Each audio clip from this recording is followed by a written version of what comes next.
Funcionarios y exempleados del gobierno federal y de la Ciudad de México involucrados en la contratación de médicos cubanos durante la pandemia de COVID-19 hoy ocupan cargos de alto nivel en dependencias que tienen acuerdos de colaboración vigentes con el régimen de la isla.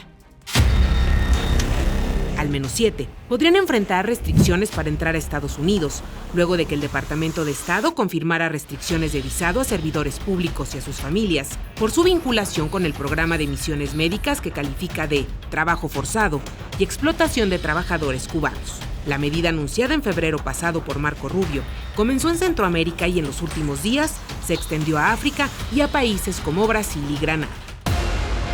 En el caso de México, país que ha pagado al régimen cubano más de 2,000 millones de pesos por este servicio, los funcionarios que firmaron convenios y que facilitaron la asignación de médicos a hospitales públicos ahora ocupan cargos en embajadas, en el IMSS Bienestar y en la Secretaría de Salud de la Ciudad de México.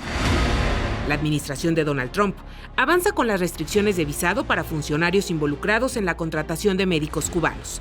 Aunque no se ha hecho público el nombre y el cargo de todos los servidores ya sancionados, en Granada, autoridades confirmaron que la medida alcanzó al ministro de Finanzas y en Brasil, al ministro de Salud, a su esposa y a su hija, también a un asesor y a un secretario de la misma dependencia.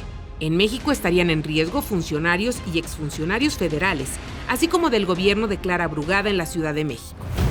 Jorge Alcocer, secretario de Salud en el gobierno de López Obrador, quien viajó a La Habana en mayo de 2022 para firmar un acuerdo que incluyó el envío de médicos especialistas. Zoe Robledo, director general del Instituto Mexicano del Seguro Social. Oliva Pérez Arellano, exsecretaria de Salud de la Ciudad de México. Juan Antonio Ferrer, extitular del INSABI, instituto del que salieron los recursos para el régimen cubano, ahora embajador y representante de México ante la UNESCO, con sede en París, Francia. Y Nadine Gassman, actual secretaria de Salud de la Ciudad de México.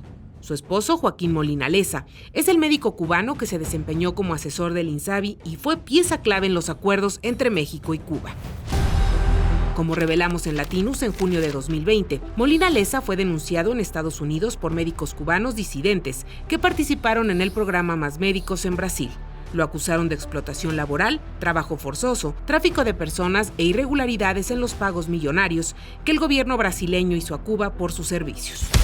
En julio de 2022, el Instituto Mexicano del Seguro Social cerró uno de los convenios de cooperación más importantes con la comercializadora de servicios médicos cubanos S.A. por 1.177.000 euros mensuales por hasta 610 profesionales de la salud. El documento fue firmado por Zoe Robledo, quien encabeza el instituto desde 2019. Gisela Juliana Lara Saldaña, entonces titular de la unidad del programa IMSS Bienestar, y Yamila Ramona de Armas Águila, presidenta de la comercializadora. Se trata de la empresa señalada por organizaciones defensoras de derechos humanos por trata de personas, trabajos forzados y triangular los recursos que van directo al gobierno de la isla y no a los médicos. Como lo dimos a conocer en agosto de 2023, el Seguro Social accedió a modificar el convenio de colaboración original para triangular los recursos a través de la empresa Neuronic y así evitar que el dinero se enviara a través de bancos estadounidenses.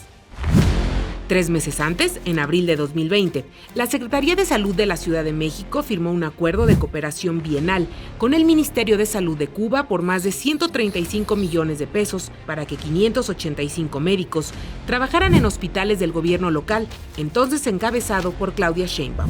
El documento fue firmado por Pedro Núñez Mosquera, embajador de Cuba en México, Oliva Pérez Arellano, hoy consultora nacional en sistemas y servicios de salud en la Organización Panamericana y la OMS México, y Jesús Antonio Garrido Ortigoza, antes director general de Administración y Finanzas de la Ciudad de México, y quien actualmente está en la Jefatura de Servicios Administrativos y Finanzas del IMSS Bienestar.